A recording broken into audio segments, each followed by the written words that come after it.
Good afternoon. Today's presentation will be focused on a company called the Biskery. This has been put together by myself, Melissa Bako, and Luke Mathews. The aims of this presentation is to create a blue ocean strategy for our client, the Biskery. This is where there is no to very little competition. Our consultation will provide the Biskery with knowledge, locate gaps for opportunities, and create feedback loops using the consult model. Our consultancy style is the process model, which is important for building positive client and consultant relations. This will ensure a smooth and positive result for the Biskery, ending with a minimum viable product. So, in order to effectively carry out this project, we first thought it was essential to take a look at the background of this company. So, it was founded in Leeds, West Yorkshire, by two entrepreneurs by the name of Lisa and Saskia. This was in 2020 in the thick of the COVID lockdown. They specialise in branded and personalised biscuits from Dutch and German recipes, which is their origin, and roughly 80% of their revenue comes from B2B sales. We then reviewed our existing entrepreneurial personality and skill sets. This started with conducting Belbin's team roles test. Using theory by Belbin, we evaluated our current team roles and worked on the roles which we did not already possess. This was essential to ensure a comprehensive and holistic team approach. After conducting the test, Luke found that he was a plant, specialist and monitor, meaning his strengths are innovation, problem analysis, and he has an ability to gain specialised knowledge. On the other hand, my strengths were completer, finisher, implementer and team worker, meaning high amounts of discipline, a support role and attention to detail. This left the shaper, resource and investigator and coordinator roles, which we had to learn to form an effective team. Silver 2017 suggests that the integration of all these roles is essential for the success of group work. Furthermore, we both possess existing context-specific knowledge. This is in sustainability and women entrepreneurship. Our personality types are ENTJ and ENTP. According to Hemden et al., this has a strong link with creative abilities which is necessary to carry out this project. Throughout this presentation, we will be making reference to the DID-BAB model. This stands for Deliberate, Introduce, Diagnose, Bridge, Agree, and Build. According to Kolb, the deliberation stage is of high importance as it helps set the precedents for the entire project. This is where we agreed upon a strategy, drew upon contracts and specifications, and procured a client using Tramfield and Smith theory on gaining consultancy work. This was also our opportunity to prepare questions for the client. So we took these questions with us once we reached the introduce stage of the DID-BAB model. This is where we conducted our interview. We were able to find through the interview process a few key things which shaped our understanding of the current business model. This was essential to gain primary knowledge needed to conduct our analysis. We were able to build a positive relationship, essential for the process consulting style this project required. This stage also built trust and demonstrated to the client the amount of preparation we carried out before meeting them. Some example questions that we asked were, what was the initial inspiration or motivation for the Biskery? In which they replied, we were both made redundant during COVID and we decided to capitalise on an opportunity we saw. Another question we asked was, have you always wanted a Biskery or were you seeking a business opportunity? In which they replied, we originally were baking a variety of things but realised biscuits weren't making the most money. From this, we found these key findings. So some of these key findings were that 80% of their revenue was generated from B2B sales. They want their products to have a bespoke element, and they also have low risk aversion after starting their business during COVID. They exist primarily in the gifting industry, but have indirect competition, which are bakeries. The company values sustainability and spreading kindness with excellent customer service. Their main products and service include personalized gifts and biscuits with a bespoke design and printed logos. So from the findings, we were able to conduct an internal analysis. This is the diagnose stage of the DIDBAB model and presented us with some key insights. After asking about their initial inspiration and motivations, Saskia and Lisa were able to explore the market and exploit their existing skills to create a viable business. They innovated a product and added a service to this, which opened up the gifting market to them. Because of their multiple identities, they have a very flexible schedule to manage their different roles. Studies show members of staff in SMEs are better able to innovate when provisions of flexi time are made available. This allowed creative problem solving. They have demonstrated their ability by creating their company in a time of recession during COVID. This shows that they are optimistic about potential ideas, meaning that they wear De Bono's yellow hat. This allows them to think more creatively. Finally, they possess social capital, allowing team working. KPMG's 2012 report indicates that people collaborating with each other to achieve common business objectives is a fundamental prerequisite to create optimization. Because the business is run by two entrepreneurs, team working is integrated into their business. Hollenbeck and Jameson state that this ability to utilize this adds to the quality of their service and products.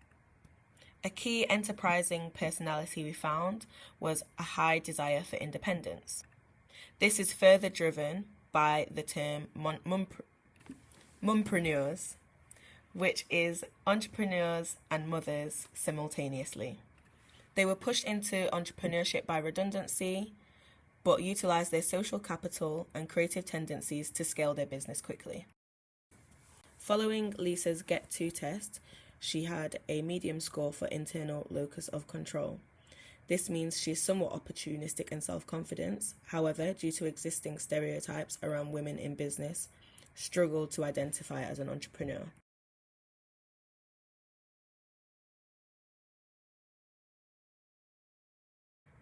Our external analysis found that Natura and M&S dominate the gifting market. It's important to note that the industry is worth £60 billion in the UK. Actually, 52% of shoppers are overall more influenced by price when purchasing food as a gift. This is something that we have taken into consideration as an important value factor. This is of particular importance for the Biskery, as under 35s are the most likely to buy food as a gift. We also found that 88.5% of 16 to 35-year-olds are active social media users. Sustainability is currently the largest world issue for this generation. However, they have an intention behaviour gap, and their shopping habits do not always match their sentiments around sustainability. This has contributed to a consumerist society, leading to millions of tonnes of waste each year. McDonald 2012 suggests there are three types of green consumer: translators, acceptors and selectors. Selectors are the largest group in terms of numbers of the population. The mumpreneur complex provides a further issue in enterprise for these two entrepreneurs. Furthermore, women are also less likely to get funding for business startups due to existing stereotypes in society. Next, we conducted a Porter's 5 forces analysis in which we picked out two key pointers from. The threat of substitutes in the food gifting industry is high due to low switching costs between competitors. We also discovered that the Biskery's main competition, the Bisketeers, set a level of competitive rivalry for the Biskery due to selling the same product. Other competition in the industry includes M&S and Brownie Gods. This analysis provided us with specific value factors for both the organisation and the consumer. Firstly, the Biskery can utilise their dynamic capabilities to create a unique experience and adds to the value proposition for customers. This would include their social capital combined with their existing skill set. Social media is embedded in most parts of society, and users expect to engage with companies online. Poor quality can decrease a company's competitiveness. Quality management principles can ensure that food quality is of high standard.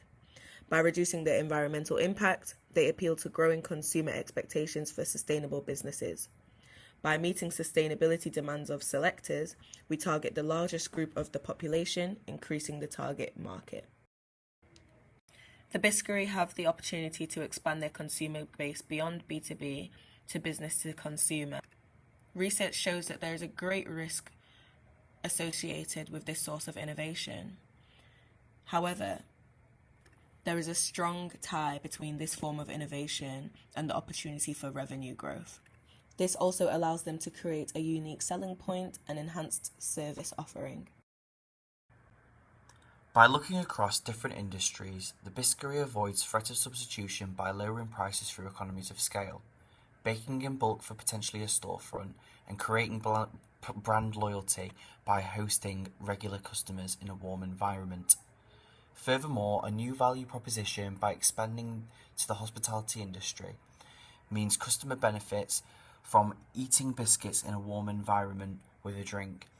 These could still include messages of kindness which are tied with Biskery's core values, adding new emotional appeal.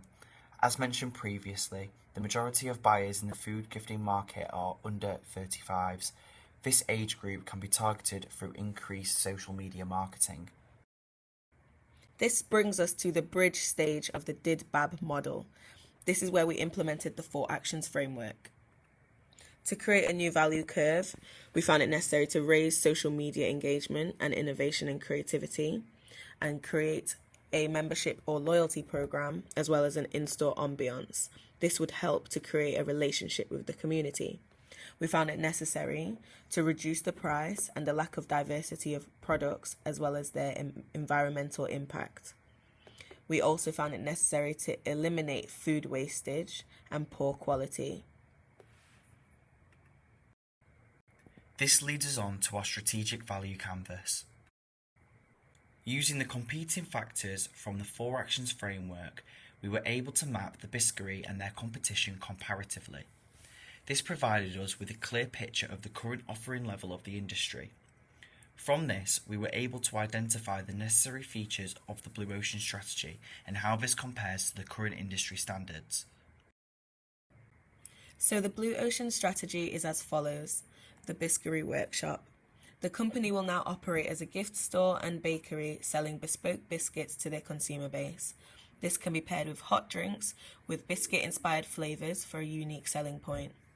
They will utilise social media to attract a younger consumer base, as well as introducing a biscuit donation scheme to local food banks and businesses to eliminate waste.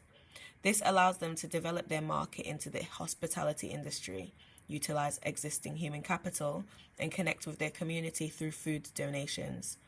This creates growth through increased footfall and appeals to consumer expectations for sustainability. The kind messages on the biscuits links with core values and creates a warm ambiance. This will contribute to repeat custom, which is enhanced by the offering of a loyalty program. The build stage of the DID-BAB model was achieved through the implementation of the lean startup process. This included building a minimum viable product. From this, we will collect measurable data which we can learn from to either pivot or persevere with the strategy. We started this with the hypothesis. This is based on the opportunity recognition and strategic value canvas. The strategy must offer a membership program, foster local community relationships, and provide an in-store ambience. This will boost B2C sales and eliminate environmental impact. Adapted from Jobber 2007, we were able to curate a consumer segmentation. Our target consumer is a selector, meaning they like one area of their life to be green and the rest to be grey. She is the average age of 30, with an average salary of £40,000 per annum. She is seeking convenience and customization, and the company will benefit from her frequent purchases.